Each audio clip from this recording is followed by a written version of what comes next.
Si vous comptez monter un PC au format mini ITX, il y a de fortes chances que votre boîtier ne soit pas compatible avec n'importe quel système de refroidissement et je comprends tout à fait que ça puisse être très frustrant. Eh bien bonjour à toutes et à tous et bienvenue dans cette nouvelle vidéo. Aujourd'hui nous allons voir un Ventirad qui sera parfait pour vous si vous êtes à la recherche d'un Ventirad qui ne prendra presque pas de place dans votre boîtier tout en restant performant. Le Ventirad que nous allons voir dans cette vidéo m'a directement été envoyé par la marque Noctua. C'est le NH-L9A Chromax Black, à savoir que c'est la version pour les cartes mères AMD, et si vous êtes un utilisateur Intel, vous devrez prendre le L9i, donc A pour AMD et I pour Intel. On va pas se le cacher, l'intérieur de la boîte est vraiment très bien organisé comparé à d'autres pour le même prix, que d'ailleurs nous verrons un petit peu plus tard, sinon je valide à fond le packaging. Concernant ce qu'on retrouve à l'intérieur, en premier temps nous avons le Ventirad en lui-même, on en reparlera en détail juste après. Comme pâte thermique, ils fournissent une petite seringue de 3,5 g de leur NTH1 et donc bien évidemment vous devrez l'appliquer par vous-même. Pour la fixation du Ventirad à la carte mère, nous avons les 4 vis qui viendront se visser sur la plaque arrière qui bien entendu est fournie avec. Il est également fourni 4 vis un peu plus longues que celles mises par défaut si jamais vous avez envie de remplacer le ventilateur actuel par un autre de 25 mm d'épaisseur, sachant que le ventilateur par défaut en fait 14. Sinon vous avez aussi cet adaptateur faible bruit qui vous permet de faire baisser le nombre de tours par minute du ventilateur si jamais vous souhaitez qu'il soit plus silencieux. Et enfin pour finir on retrouve la notice d'installation qui va vous permettre de savoir comment installer le Ventirad dans votre PC, et il est également fourni un petit badge certifié Noctua.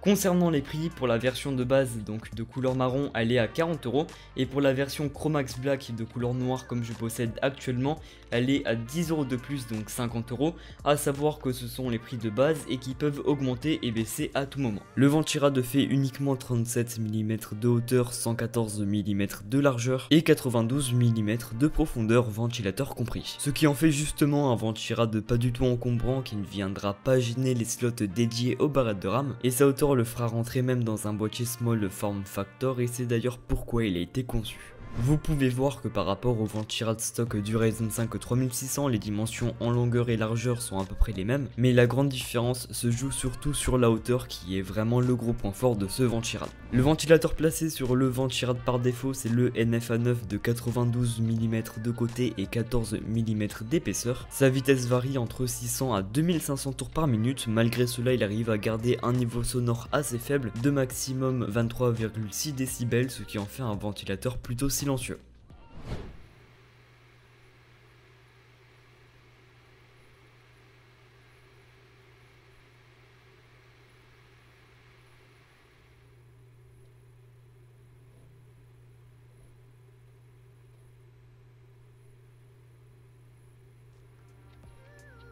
Alors bien évidemment, étant donné que c'est un Ventirad qui a surtout été conçu pour des boîtiers avec un espace très restreint, ce serait un petit peu inutile de vous montrer ses performances dans un boîtier moyenne tour, puisque le flux d'air entre ce boîtier-ci par exemple et un boîtier qui a surtout été conçu pour des configurations mini ITX n'est clairement pas le même. Du coup ce que j'ai fait, puisque j'avais quand même envie de vous donner une petite idée de ses performances, c'est que je l'ai comparé au Ventirad stock du Ryzen 5 3600, donc le Ventirad fourni avec ce processeur, pour voir si au final on gagnait ou non en performance par rapport à celui-ci.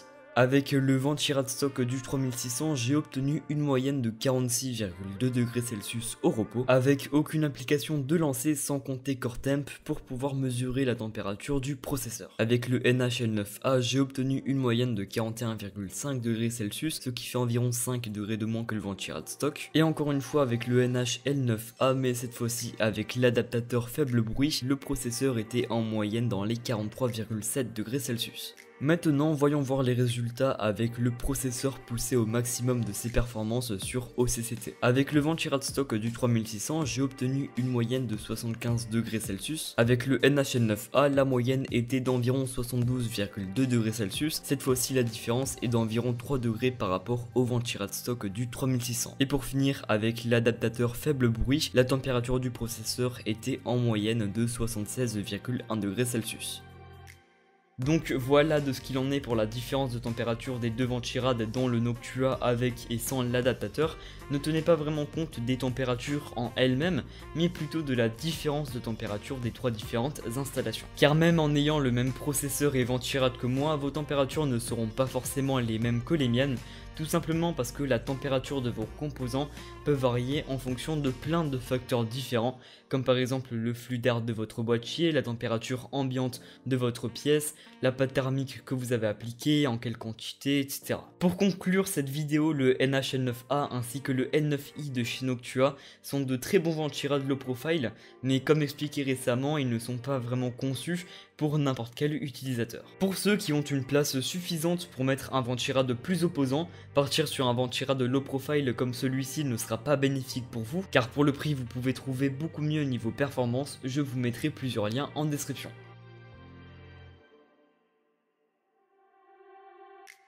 En tout cas, je le conseille à tous ceux qui ont leur config dans un boîtier petit format, qui sont donc très limités au niveau du choix du refroidissement CPU, et qui en veulent un pour pas forcément super cher, tout en restant performant, silencieux et esthétique. Et donc voilà, cette vidéo touche désormais à sa fin, j'espère vraiment qu'elle vous aura plu. Si c'est le cas, n'hésitez pas à liker cette vidéo et à vous abonner. Aussi, n'hésitez pas à me mettre un petit commentaire pour que je puisse savoir si vous êtes resté jusqu'à la fin ou non, et aussi ce que vous en avez pensé concrètement de la vidéo. Bien sûr, les avis les plus constructifs possibles sont le plus appréciés. Sur ce, restez connectés, activez la cloche, et moi je vous dis à la prochaine pour une toute nouvelle vidéo.